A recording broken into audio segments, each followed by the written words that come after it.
Welcome everyone to the seminar today. Our speaker today is Tung Lam, and he will be speaking about Delaunay bifiltrations. Take it away. Okay. Yeah. Okay. Right. Yeah. Thank you. Yeah. Thank you for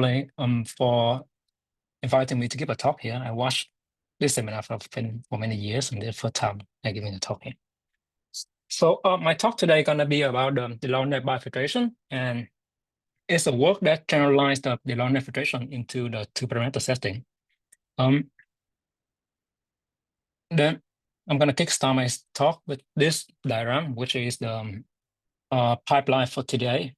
I'm contractually obligated to show this pipeline, and so my work here today going to be fit into the first part of this pipeline, where I turn the data set into the filtration, but not just the filtration, but the bifiltration. And I will explain why, what is the motivation for doing such generalization. And for this work, we introduced the sublevels Delaunay bifiltration, or if you prefer, you can do it for the superlevel Delaunay bifiltration.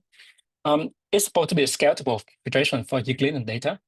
And our goals here is trying to improve the connection cost for practical application, especially for the case of two-parameter system. This is trying to work with Angel Alonso and Michael Kerber from the TU Graz and Mike Lesnick from Sydney Albany. So let's start with the part that let's talk about the Delaunay filtration and its topological equivalent offset filtration. So for if you look at in TDA, if you look at the point set of endpoints in Euclidean space, you probably already saw the picture before about the filtration. This is the offset filtration. This is the illustration of the offset filtration. Or it has another name. It's a union of mode filtration. And the way it's defined is exactly how is it called, which means that you look at your data set and you look at the Euclidean bonds with a fixed radius around center at each and every single data point. And then what you're gonna do is you're gonna take the union of all the bonds, and by varying on the radius, you're gonna end up with the union of bond filtration or the offset filtration. This is a classical object in TDA. Roughly, you can probably encounter this one at every single beginning of the TDA lectures or paper. This nice, it's geometrically intuitive, but the problem is it's not combinatorial, it's continuous. So we're not going to compute this one. We may actually compute its equivalent, which is the Cech filtration, but that object is big. So what do we do in practice?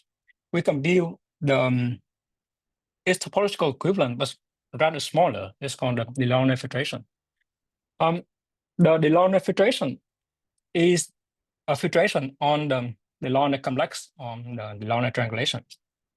So let's make a quick recap. What is the Delaunay triangulation can be defined. So one way I refer to define the Delaunay triangulation is using the Voronoi cells. So if I have points in my data set, then the Voronoi cell of that point is going to be on the, with respect to my set X, going to be on the points that in my Euclidean space that close to that point Y than any other point in X. And the way I define the Delaunay triangulation is I look at the collection of Voronoi cells for each and every single point in my data set, and I take the nerve of that. Okay. This is a Voronoi cell, and now I take the nerve for this one. Okay. The nerve is just an abstraction is a complex. I mean, if you have intersection, you're gonna have if you have pair one section, you can have the one-dimensional simplex into that complex, and if you have the three-way intersection like this one, you can have two-dimensional simplex in the complex correspond to this one. Now, the next part is now I have the Delaunay triangulation on the Delaunay complex I'm going to define the filtration on this complex and follow. For a filtration on this complex, I have to assign a birth time for each and every simplex in my filtration. The birth time of this simplex is going to be the infinite radius of the empty circumsphere of that complex. So I'm at this point. I can define my Delaunay filtration. Oh, it was to mention that you can actually define Delaunay triangulation using this empty circumsphere properties. You can define this in using the empty circumsphere property. This is classical object in computational geometry. This has been studied extensively for I think the last 30 years. So it's computable. We know really well how to compute it. And we can show that this filtration, the Delaunay filtration here, is weakly equivalent to the offset filtration. So we have a combinatorial object that equivalent to the continuous object, and we can compute it. And if I have my point set in general portion, and the dimension is then if I have my point set in general portion, then the complexity of this one going to be O n to the power of d over 2, check the ceiling of that. So effectively, if your point set in at 3, you look at something at quadratic size, which means that it makes the computation of this filtration is much more scalable when your dimension is small. Your ambient dimension is small. So this is all fair and good, and we line this object is compute. It check on the box is combinatorial. It's combinational. It's combinational, and it's equivalent to the things that in geometric intuitive. But what we don't like is both of them are one parameter persistent, and one parameter persistent are known to not directly sensitive to noise. Let's look at the following example. If I have a noisy circle here, I expect to have one clear feature for my first homology, for my first person homology. And then I apply the Delaunay filtration here, and I compute the first person homology of this one. I can have one clean barcode. It's nice. It's really clean. But things change a little bit. If I throw in around like 5% of noise, I throw in randomly 5 points in the middle. And now suddenly my long barcodes just disappear and it breaks into 2 small bars. I don't have a clear one-dimensional feature for my data set anymore. Right. So you can say that, well, if you have outliers in your data set, one way to tackle this with one parameter persistent is just look at the point with low density and took it out of your data set. That's all fair and good, and you can do that. You can do that, but the process of doing that, you actually impose a density function on your data set, and I can give you one good reason to not do that. Oftentimes in TDA we care about the big feature in our data set, but when I talk to other people from other scientists, sometimes they care about small feature in the data set. And for those small features to appear in your person homology, you need to filter it at very particular density set. So, and you often you don't know which density level you need to filter to show that particular feature. So to circumvent that problem is, well, how about not filtering in any density level and do it all of them together, like the way we do for one parameter persistent. We don't consider this one fixed scale, we consider all the scale together. So that led us into the 2 parameter persistent.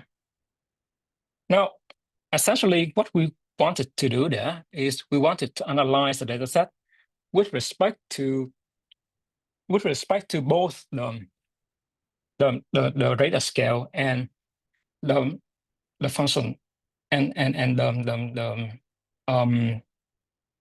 and the function value on that data set. The function can be density function, it can be centrality function, it can be curvature function, and in some application it could be time function. You assign each point a time stamp and you filter it. Now, so let's look at the way the sublevel offset filtration generalize into this two-parameter setting. It's relatively so for the sublevel offset filtration here. And if you want to generalize it into two-parameter setting, then what you do is a follow. You look at the sublevel set, and you form the offset filtration on the sublevel set, and you do that step for each and every single sublevel set. Then you're gonna form a sublevel offset filtration. If you don't want to form the sublevel offset filtration, you can form the sublevel offset filtration. It just depends on the direction of the function, of the direction of density function that you want to filter. So here I picked the sublevel offset filtration because it's less syllabus for me to pronounce. So this is the definition of the sublevel offset filtration. So it's the offset on each and every single sublevel set. Now, well, for the offset filtration, I didn't compute the offset filtration directly, so it's a fair bet. I'm not going to compute this sublevel offset filtration. It's a geometric intuitive object for sure, but it's continuous, so I'm not going to compute. So I'm not going to compute it. So what if I want to compute this one?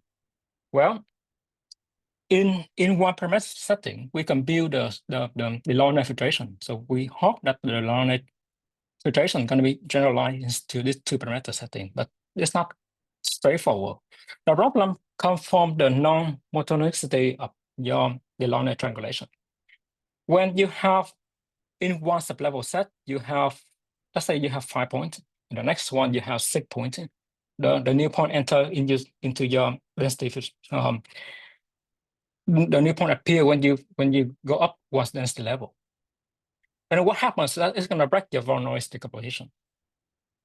And because it's going to break your Voronoi decomposition, it's going to break your Delaunay triangulation, which means that you're going to have simplex that appear in the reverse level set and not going to appear for the next one.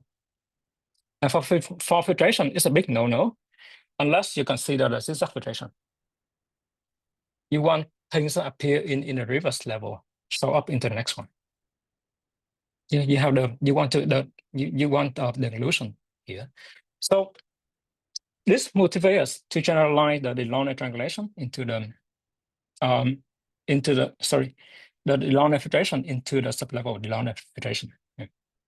So we introduce the sublevel Delaunay bifiltration that's similar to the way that have the field properties that's very similar to what we have for the Delaunay filtration, which means that it has to weakly equivalent with the sublevel offset filtration, and the sign of this one has to be reasonable, and it have a way to compute it because usually we want it to be used in application and have to be scalable.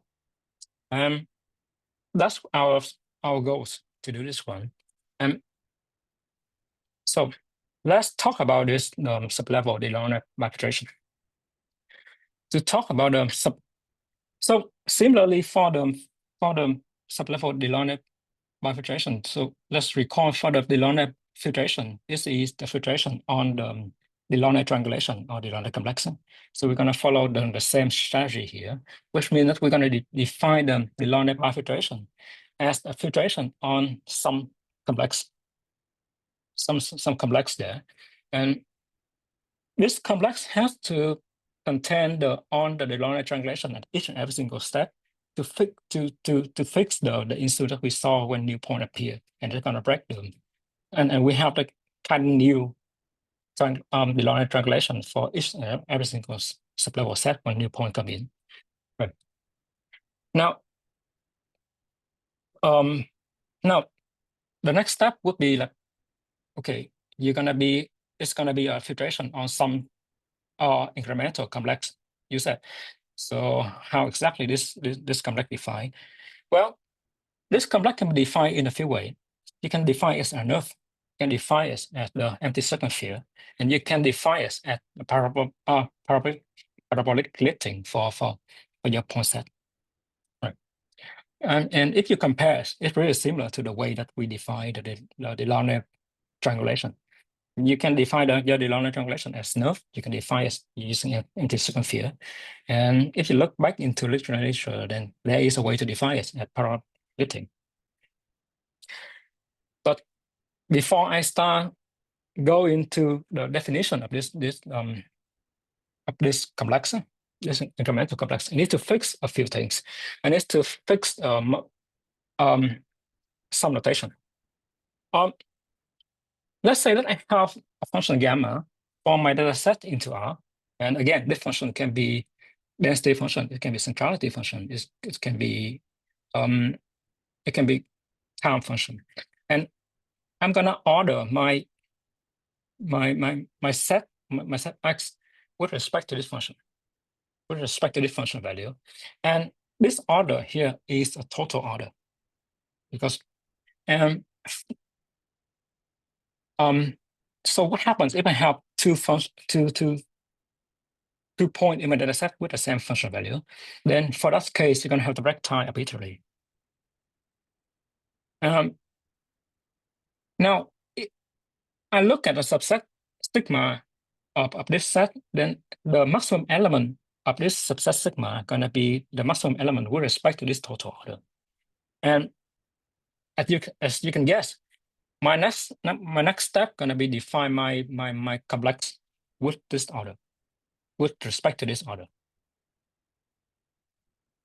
So, sorry, give me a second.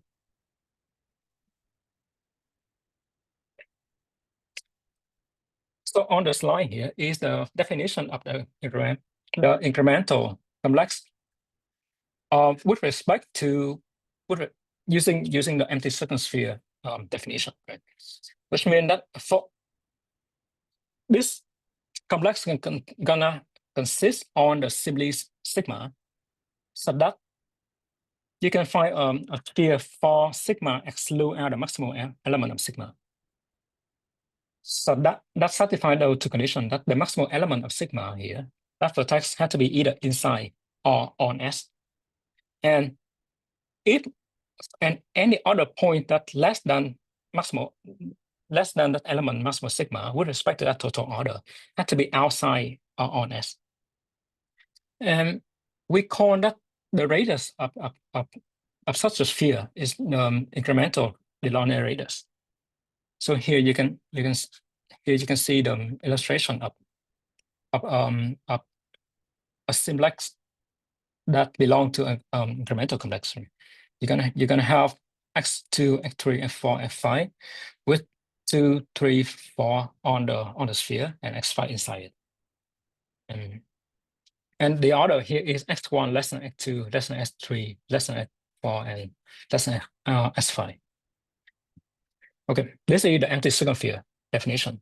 It's combinatorial, which means that it's going to be useful in computation. But as I said before, there is another definition using the nerve. Right. So let's look at the nerve definition of this complex.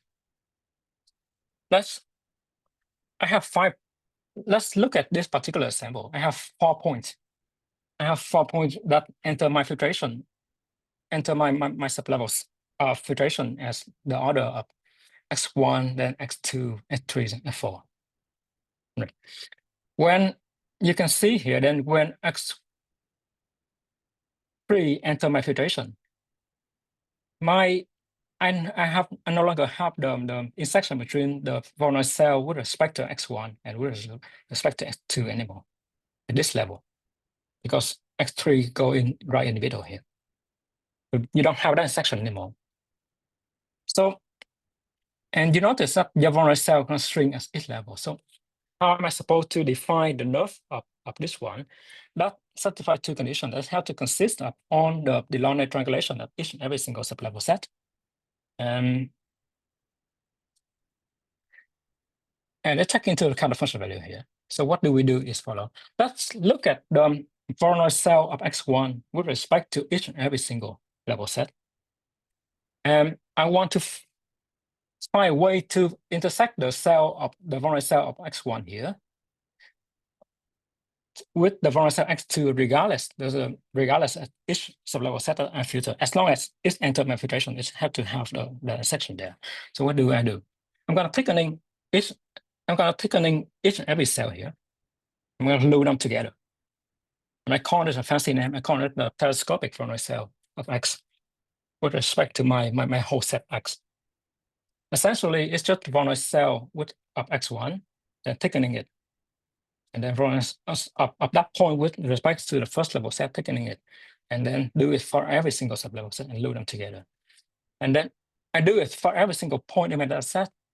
What I obtain is the telescopic Voronoi cover for my Euclidean space cross with the thickening version of that. So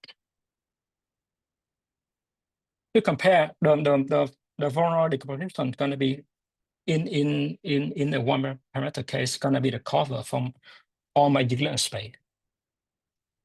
That's the thing. And the nerve of this telescopic Voronoi cover here going to be my incremental complex I. So to compare the nerve of the Voronoi cells in one parameter going to be the Delaunay triangulation. So I have enough definition here. I'm gonna skip the parabolic splitting. But okay, so I have the way to define this enough, and it's gonna be useful later when we talk about how to prove the equivalence. So now I define the incremental complex. Then what do I have? I have the sublevel Delaunay bifiltration is the bifiltration on this incremental complex. And for each simplex here, it's going to have bi-graded filtration value, where the first component of that bi-graded filtration value is going to be my incremental radius. And the second one going to be the function value of the maximal element in that simplex. Now, if I replace the incremental Delaunay radius by the radius of the smaller enclosing bond of sigma, then I end up with a sublevel Delaunay Cech filtration. The rest are the same, except I changed the first rate of the birth time of each simplex. So what do we?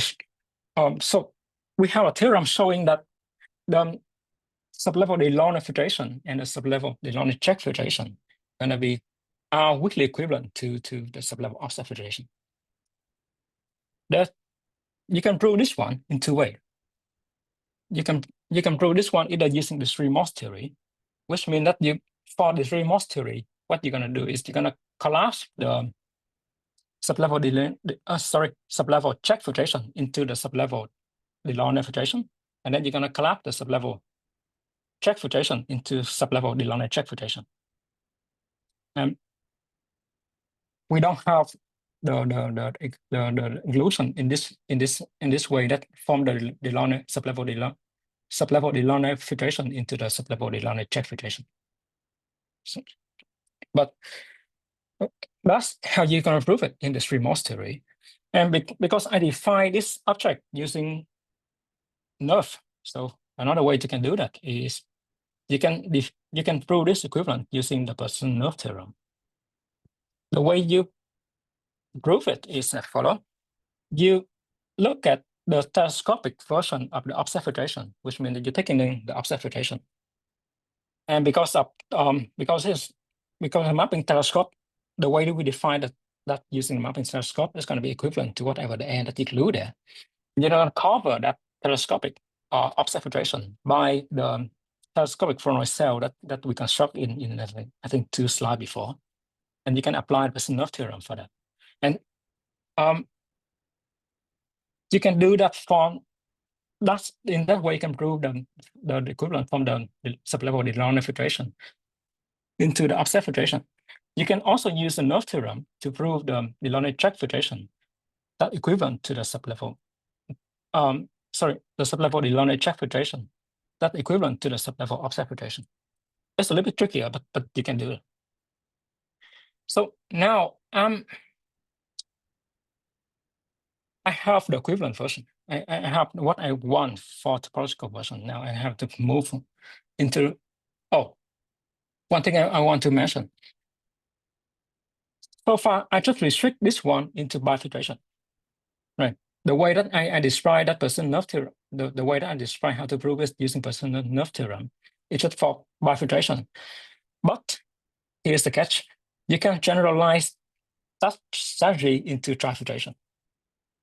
You can do this. You can play the same game, define it at some telescopic version of the offset, like interlevel offset filtration, and you can play the same game. You can prove something similar for the trifiltration. Now, sorry, give me a sec.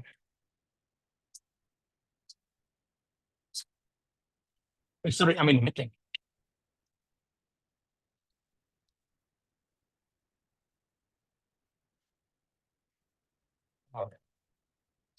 So after we're done with this one, then after we have the topological equivalent part, then we need to talk about how to compute it. We can compute this one by first just similar to the Delaunay filtration. You need to compute the co-limit of the filtration. Here, the co-limit is the incremental complex here. And you can compute the incremental complex using the Bowyer-Watson algorithm, the algorithm that I think ceil used to compute the Delaunay triangulation. And then you need to compute the birth term for each simplex in this co-limit. The birth term of this one have two parts. The second part is the easier part. It's just the function value of your maximal vertex in your simplex. The first part, then if you compute the first part, you can either compute the incremental Delaunay radius or the minimal enclosing bonds radius of your simplex. Computing, we have algorithm to compute both, but compute the first one is trickier. It's a little bit annoying. So what we offer in the implementation is just computing the filtration using just the minimal enclosing bonds for the first ray value of each simplex. Right. Our code here just compute them.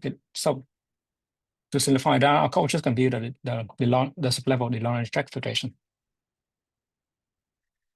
So let's talk about how to compute this one using Bowyer-Watson algorithm.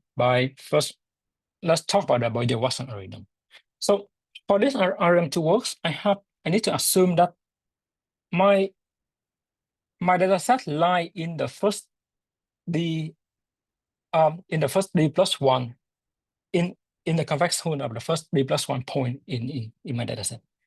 So every point from D plus two into the end have to lie into this convex hull. And now I'm going to use xi at to denote the first I point in my data set. And the Bowyer-Watson algorithm is, what does it do? It compute the Delaunay triangulation of xi plus one from the Delaunay triangulation of xi. And the way it works is as follows. When my new point enter my calculation here, then it's gonna be inside some circumsphere of some simplex. You have on the simplex that's shaded here. Their circumsphere contain the new points. So what we're gonna do? We're gonna remove all those simplex. We're left with a star convex region. And then what you're gonna do next is that you're gonna retriangulate this one by calling off with the apex point is this new point here, and you're gonna end up with the Delaunay. You're gonna end up with the Delaunay triangulation of this new x1 xi plus one, and we're gonna leverage this one to compute our incremental incremental complex. The way we compute is as follows. We leverage those two lemmas. The first lemma saying that I can, under some mild condition, which is that on my d+2, on the point from d+2 into the end of my data set, going to be lying into the convex one of the first d+1 point. Then I can characterize my incremental complex here by essentially it's top-dimensional cells. Right.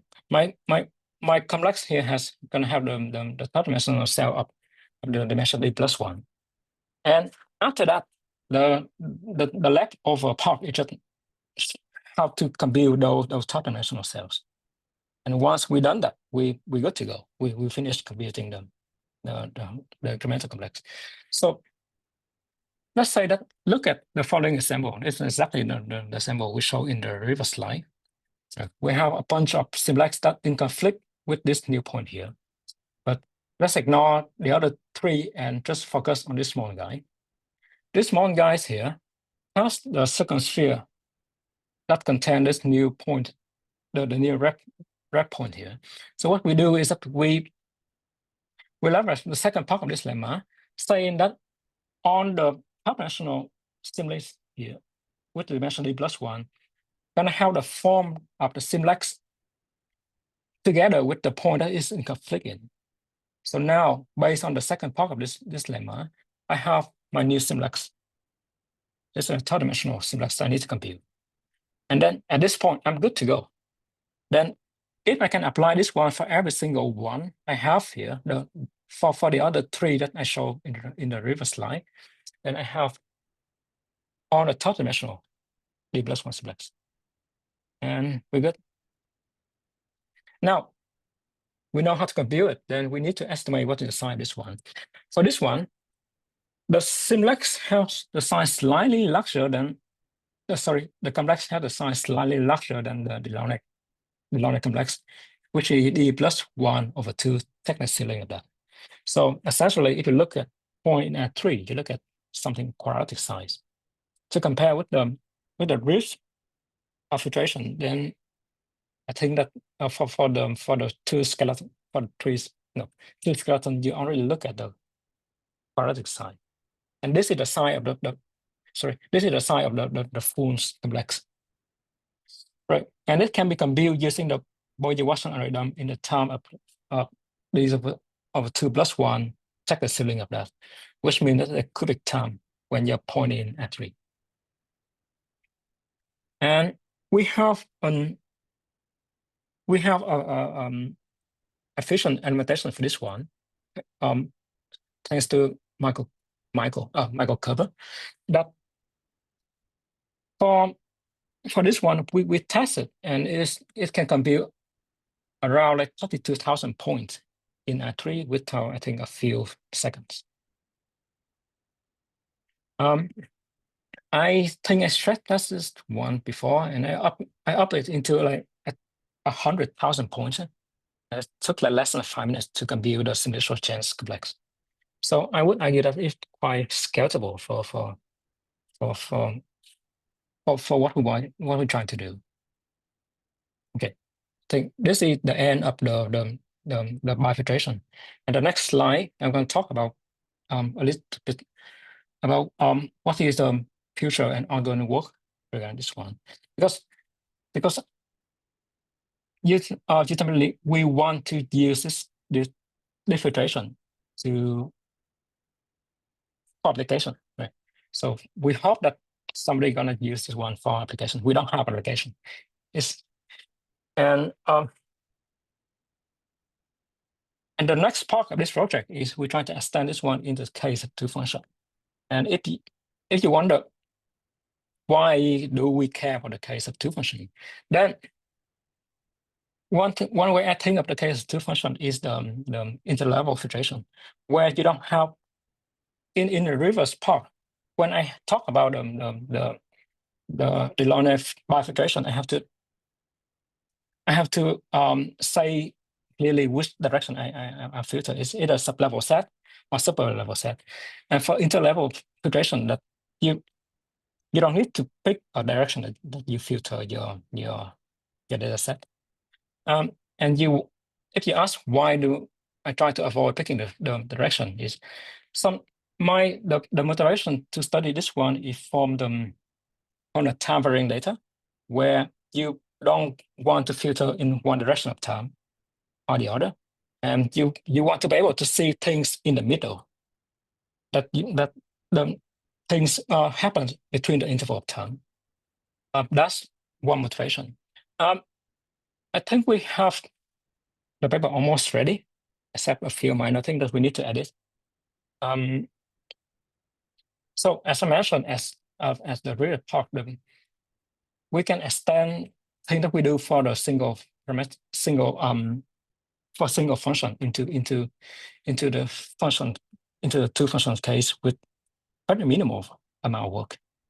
But the tricky part is about the computing the co-limit for this case.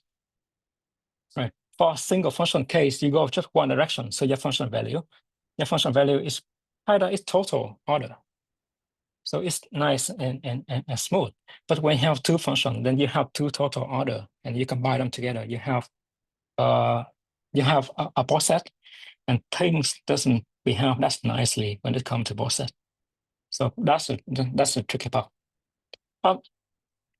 When talking about that two parameter that doesn't behave nicely, then you come to the case of the recheck filtration, which means that we want to extend this case into the Delaunay filtration that is equivalent to the recheck filtration. Like in the reverse case, there's not much of interaction between the function value and the radius. But for this case, there are two parameters to filter here. It's the degree of your vertex in the Cech complex and your radius. And those things interact in a weird way. And it makes this object interesting to study. And I think that's it. Thank you. Yeah. Thank you very much. I didn't go over time. Thank you. Oh, no worries. That was a very nice talk. Yeah, let's all unmute ourselves so that we can clap together for the speaker.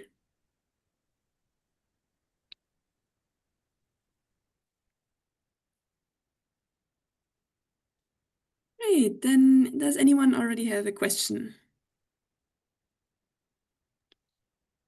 Henry? Yeah, I'll start with a question if that's okay. So I want to make sure I understood one aspect of your second bullet point when you were talking about the interlevel filtration. So one example of this you were saying is maybe each vertex has a time associated to it, and the interlevel is arising because you want to look at the vertices that are present at any point in some interval of time. Yes. Okay, and then you get some sort of you might get some sort of post set or zigzag post set type structure. I see. Cool. Yeah. I think just to elaborate on this one a little bit, my strong motivation for this one is like for time varying. So I want to see things in between interval. One particular example comes to mind is when you look at the dynamical system, right?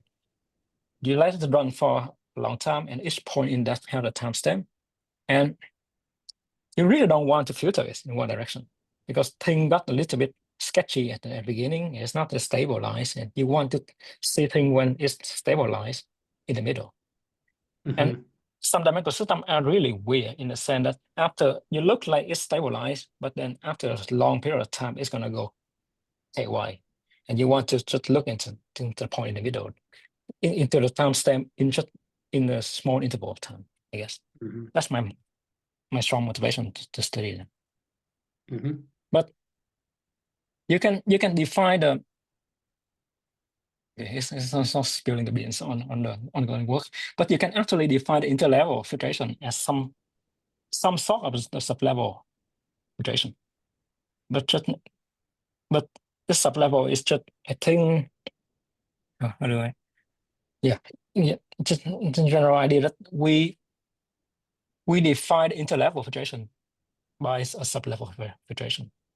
And the sublevel, it's just a sublevel on I think our cross R.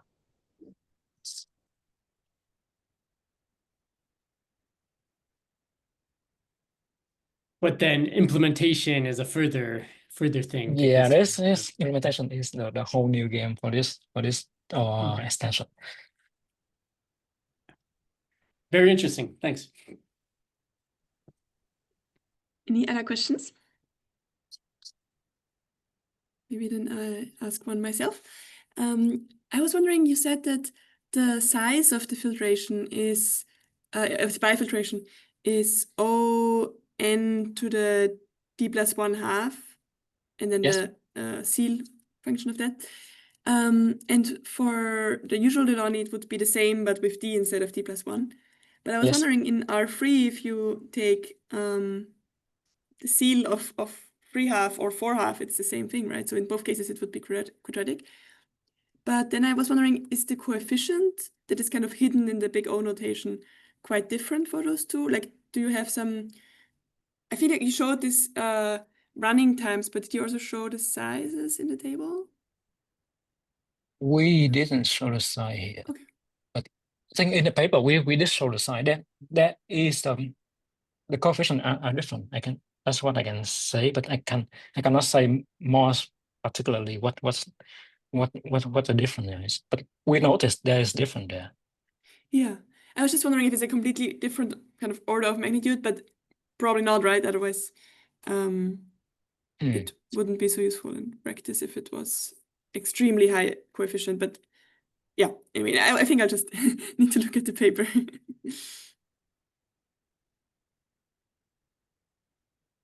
Okay. Yeah. Let me think. I can't remember. I can't remember those numbers off the top of my head, but if you compare that, so let's say that I look at R3, right? I look at R3, only R3, then the quadratic size, both of them have asymptotically quadratic size in R3. But if you compare the size of the Delaunay bifiltration to the size of the Delaunay filtration, then that ratio is not linear somehow. It's really weird. We noticed that's when we run the experiment, but we can't really tell what is the difference. Oh, interesting. Okay. Well, does anyone else have a question?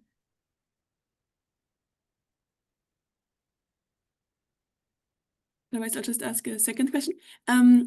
So in your definition, I was a bit confused about how you get the radius of every cell. Namely, you look at the... I understood this. Maybe you could go to this picture with the telescopic Bernoulli. This one? Yeah, perfect. Yes. And so this explains for kind of radius infinity what the complex is. This one is the radius at infinity. Yeah. So when And so you how... look at the fixed radius, then you look at this cell here, right? You look at this cell here, and then you intersect it with the bonds with that radius at this level. And then you have Bernoulli bonds at each level, and then you glue all them together. I see. And you said that's equivalent to some kind of empty circumcircles, or? This definition of this definition is equivalent to the anti-circumfield definition. Those two introduce them exactly the same complex. Cool. But the work to show that this one using the percent nerve theorem, decide that you took up the cover for your filtration. You have to show that the cover, the nerve of that cover are gonna be equal to the filtration. So it's like I sweep that under the rocks when I mentioned it. Yeah. Thank you. But it was surprised us that you actually can use the percent nerve theorem to prove the equivalent between the Delaunay Cech and the offset. Yeah, cool. Okay, any other questions?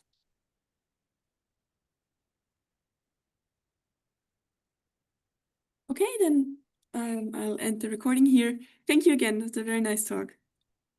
Thank you.